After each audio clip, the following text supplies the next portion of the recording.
ये बात है सन 1920 की, जब अलवर के राजा जयसिंह प्रभाकर अपने देश भारत से दूर लंदन में घूमने गए हुए थे। राजा जयसिंह बहुत ही अमीर परिवार से थे और वो इंडिया में हमेशा अपनी राजा वाले शाही कपड़े पहनते थे, पर लंदन में वो ऐसे ही नॉर्मल कपड़ों में घूम रहे थे। उनके आसपास उनके नौकर चाकर भी नहीं थे। तभी उन्हें रॉल्स रॉयस का एक शोरूम दिखाई पड़ा। राजा जयसिंह को लग्जरी कार्स का बहुत शौक था, तो वो शोरूम के अंदर आ गए। वहां एक सेल्समैन था। राजा उनके पास गए और बोले कि मुझे एक गाड़ी खरीदनी है। उस सेल्समैन ने राजा की तरफ देखा।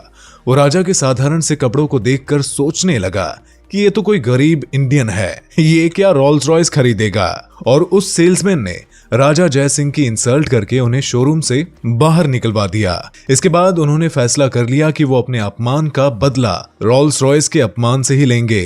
अगले दिन वो अपने राजा वाले कपड़ों में अपने मंत्रियों और नौकरों के साथ उसी शोरूम पर पहुंचे। राजा को देखकर सबने उनके सामने सर झुकाया। इसके बाद राजा ने वहां से 6 रॉल्स रॉयस खरीदी।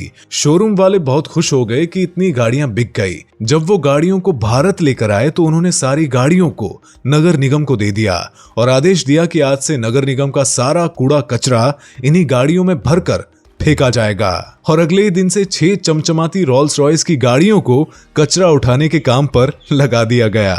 ये बात जंगल की आग की तरह पूरी दुनिया में फैल गई। रॉल्स रॉयस की दुनिया में बदनामी होने लगी और लोगों ने उनकी गाड़ियों को खरीदना बंद कर दिया। आखिर में रॉल्स रॉयस को अपनी गलती का एहसास हुआ और उन्होंने राजा जयसिंह से माफी मांग ली और उन्हें 6 रॉल्स रॉयस भी गिफ्ट की। तो इस तरह से राजा ने अपने अपमान का बदला ले लिया। जैसा कि रॉबर्ट ग्रीन अपनी world famous book 48 laws of power में लिखते हैं, win through your actions never through your argument.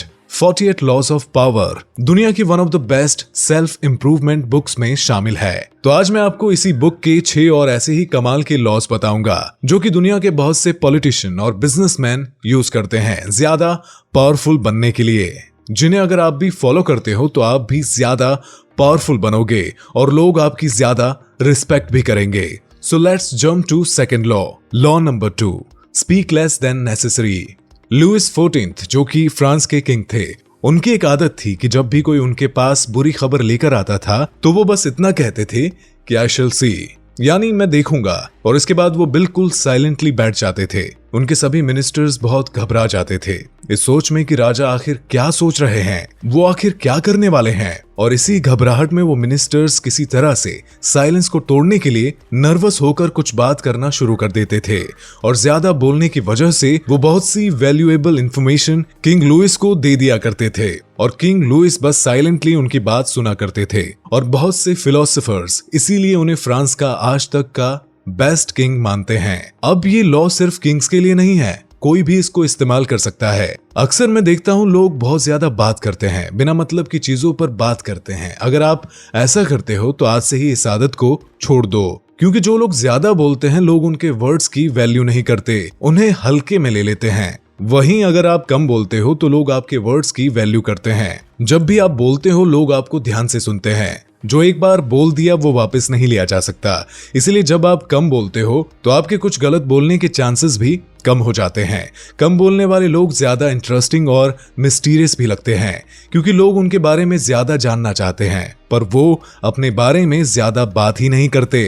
Law number 3, use absence to increase respect and honour. अगर आप लोगों के लिए हमेशा अवेलेबल रहते हो तो धीरे धीरे वो आपकी वैल्यू करना बंद कर देंगे। इसीलिए थोड़े टाइम के लिए सभी से दूर रहना भी सीखो, अकेले चलना सीखो। इससे उन लोगों को रियलाइज होगा कि आप उनके बिना रह सकते हो। आपकी अपनी एक अलग लाइफ भी है। लोग आपके एब्सेंस में आपके बारे में ज्यादा सोचेंगे, आपकी ज्यादा बातें करेंगे। इस लॉ को कई बड़े पॉलिटिशियन फॉलो करते हैं। जब भी उन्हें किसी सेरेमनी या पार्टी में इनवाइट किया जाता है तो वो बस वहां 5 मिनट रुकते हैं और इसके बाद ये बोलकर कि मैं बिजी हूं वहां से चले जाते हैं। अब जरूरी नहीं कि वो सच में बिजी हो, पर वो वहां ज्यादा देर तक रुककर अपनी वैल्यू कम नहीं करना चाहते। तो इसी तरह आप भी एब्सेंस का इस्तेमाल करके अपनी वैल्यू बढ़ा सकते हो। Law number 4, so much depends on reputation, guard it with your life. जब आप लोगों के बीच में नहीं होते हो तो वो आपके बारे में कैसी बातें करते हैं, वो आपको भला बुरा बोलने से पहले कितनी बार सोचते हैं, ये डिसाइड होता है कि उनके बीच में आपकी क्या रेपुटेशन है। अगर कोई इंसान हमेशा झूठ बोलता है और उसकी यही रेपुटेशन बन गई है तो वो अगर कभी आपसे सच भी बोलेगा तो वो भी आपको झूठ ही लगेगा।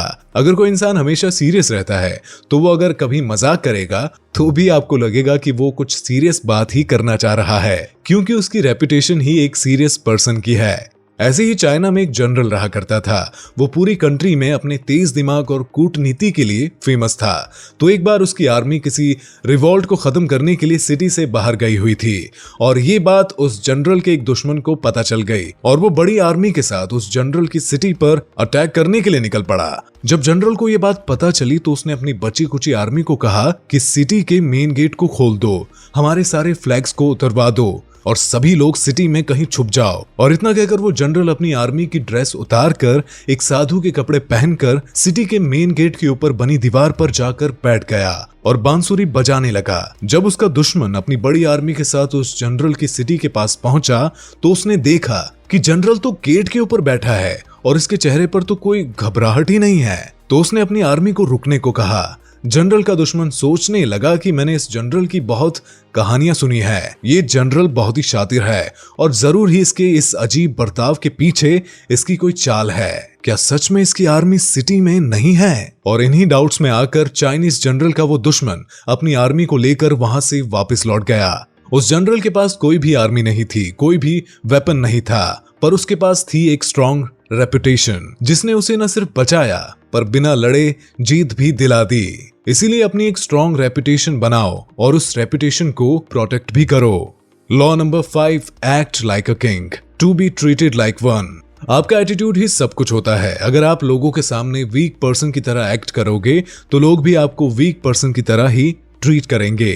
अगर आप एक स्ट्रॉन्ग पर्सन की तरह एक्ट करोगे तो लोग आपको स्ट्रॉन्ग पर्सन की तरह ट्रीट भी करेंगे। फॉर एग्जाम्पल, आप कभी ना कभी स्कूल तो गए ही होंगे। स्कूल में कुछ बच्चे ऐसे होते हैं जो फिजिकली तो बहुत स्ट्रांग होते हैं पर मेंटली वो स्ट्रांग नहीं होते। उन्हें कोई बुली करता है तो वो अपने लिए स्टैंड नहीं ले पाते, कुछ बोल नहीं पाते। वहीं कुछ ऐसे भी बच्चे होते हैं जो कि फिजिकली उतने स्ट्रांग नहीं भी होते हैं पर उनका कैरेक्टर बहुत स्ट्रांग होता है। वो किसी को भी खुद पर हावी नहीं होने देते, खुद के लिए स्टैंड लेते हैं और इसीलिए बुलिस भी उनसे दूरी बना के रखते हैं। तो ये बात तो क्लियर है कि जैसा आप खुद को शो करोगे वैसे ही लोग आपको ट्रीट करेंगे। इसीलिए खुद को एक किंग की तरह कॉन्फिडेंट और करेजियस शो करो ताकि लोग भी आपको वैसे ही ट्रीट करें। Law number 6, when asking for help don't depend on mercy.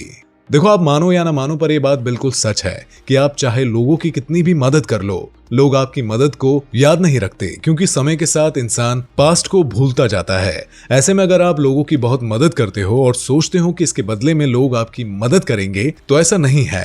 हर कोई काइंड नहीं होता। कुछ लोग किसी की थोड़ी भी मदद करने से पहले 10 बार सोचते हैं कि इसमें मेरा क्या फायदा है।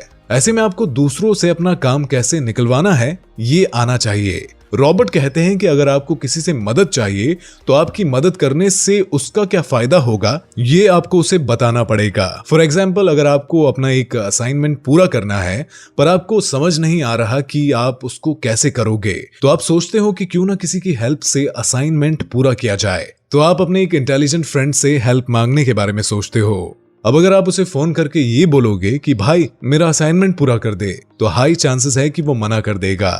क्यों? क्योंकि इसमें उसका कोई फायदा नहीं है। वहीं अगर आप उसको फोन करके ये बोलते हो कि भाई मेरा असाइनमेंट पूरा करने में मेरी हेल्प कर दे, बदले में मैं तुझे लास्ट ईयर के एग्जाम्स के सैंपल पेपर दे दूंगा, तो वो पक्का मान जाएगा क्योंकि आपकी मदद करने से उसका भी फायदा हो रहा है। अगर आप इस तरह लोगों से हेल्प मांगोगे तो लोग आपकी हेल्प में इंटरेस्ट भी लेंगे, साथ ही आपकी इमेज भी पावरफुल बनेगी क्योंकि आप दोनों लोगों के काम की बात करते हो। Law number 7, make your accomplishment seen effortless. ज्यादातर लोगों की ये आदत होती है कि वो सबको ये बताना चाहते हैं कि वो कितनी मेहनत करते हैं। वो चाहते हैं कि लोग उनके हार्डवर्क को अप्रिशिएट करें। पर रॉबर्ट ग्रीन का मानना है कि अपना हार्डवर्क लोगों को शो करने से आप अपनी वीक इमेज शो करते हो। एक एग्जाम्पल से समझाता हूँ। मान लो आपके 2 दोस्त हैं, दोनों बहुत ही पतले हैं। दोनों ने डिसाइड किया कि दोनों वर्कआउट शुरू करेंगे। अब उनमें से एक दोस्त अपनी छत पर शाम को वर्कआउट करता है। अब उसको रोज देखते हो कि वो कितनी मुश्किल से पुशअप लगा पाता है, कितना ज्यादा हार्ड वर्क करता है। दूसरा दोस्त सुबह 5 बजे ही वर्कआउट कर लेता है और इसीलिए उसको आप वर्कआउट करते हुए, मेहनत करते हुए नहीं देख पाते। 6 महीने बाद आपको दोनों दोस्त मिलते हैं। दोनों ने अच्छी बॉडी बना ली थी। अब दोनों से पूछते हो कि दोनों ने ये कैसे किया। पहला दोस्त बोलता है कि भाई बहुत मेहनत करी है मैंने। अपनी डाइट मेंटेन करी है, तब जाकर बॉडी बनी है। दूसरे दोस्त ने भी उतनी ही मेहनत की होती है, पर वो बोलता है हाँ भाई कुछ पुशअप्स लगाए बन गई बॉडी। तो अब बताओ आप किसको ज्यादा पावरफुल मानोगे? ज्यादातर लोग दूसरे दोस्त को ही पावरफुल मानेंगे, क्योंकि वो ऐसा दिखा रहा है कि बॉडी बनाना उसके लिए बहुत आसान था और इसका मतलब वो हर काम आसानी से कर लेता है। वहीं जो दोस्त ये दिखा रहा है कि उसने बहुत मेहनत की है, वो ये शो कर रहा है कि उससे कोई भी काम इजीली नहीं होता। अब मेहनत तो दोनों ने ही की है, बस लेसन ये है कि अपनी अचीवमेंट्स के पीछे की प्रैक्टिस और हार्डवर्क को सीक्रेट रखो। इससे आपकी इमेज एक स्ट्रॉन्ग पर्सन वाली बनेगी।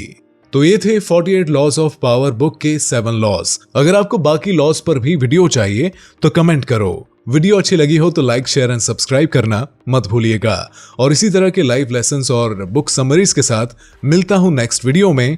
Thanks for watching.